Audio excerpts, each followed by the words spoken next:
هیبت الله اخونزاده وایي د اړتیا په صورت کې به بیا امریکا سره وجنګیږو. تازه دقیق او پر وخت خبرونو لپاره چینل سبسکرایب کړئ.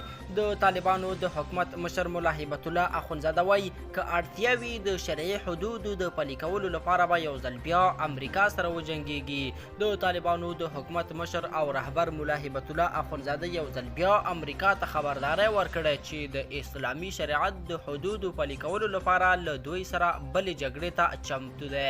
که څه هم د طالبانو د حکومت د ویاندویانو له لورې رسنیو ته د نوموړي داسې وینا استول شوې چې بشپړه نه ده، خو د افغان اسلامي ایژانس په ګډون ځینو رسنیو د ملا هیبت الله د وینا په حواله د دې څرګندونو راپورونه ورکړي دي.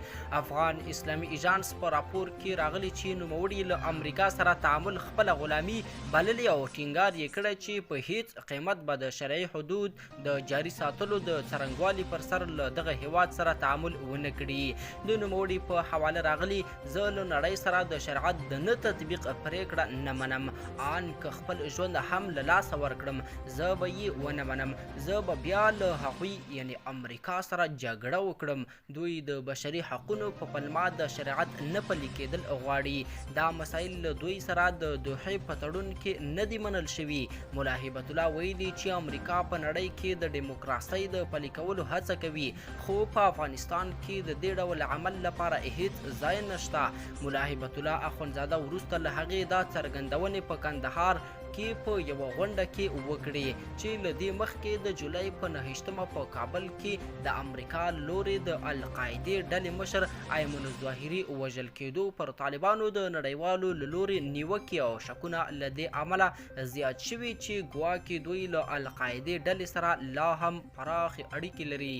هغه څه چې طالبان یې ردوي، خو نوموړي د خولې د وینا په یوه برخه کې چې ازادۍ راډیو یې هم غږ په اختیار کې لري ټینګار کوي چې له نړۍ سره به د اسلامي شریعت او ملي ګټو پر بنسټ تعامل وکړي. نوموړي تر دې مخکې هم د جولای په 1 نیټه په کابل کې د دیني عالمانو په ستره غونډه کې ویلي په هیڅ صورت به د نړیوالو فشارونو ته تسلیم نشي او تعامل به ورسره ونه کړي، ان که ایټم بم هم پرې وکاروي. ګرانو کتونکو، تازه دقیق او پر وخت خبرونو لپاره چینل سبسکرایب کړئ.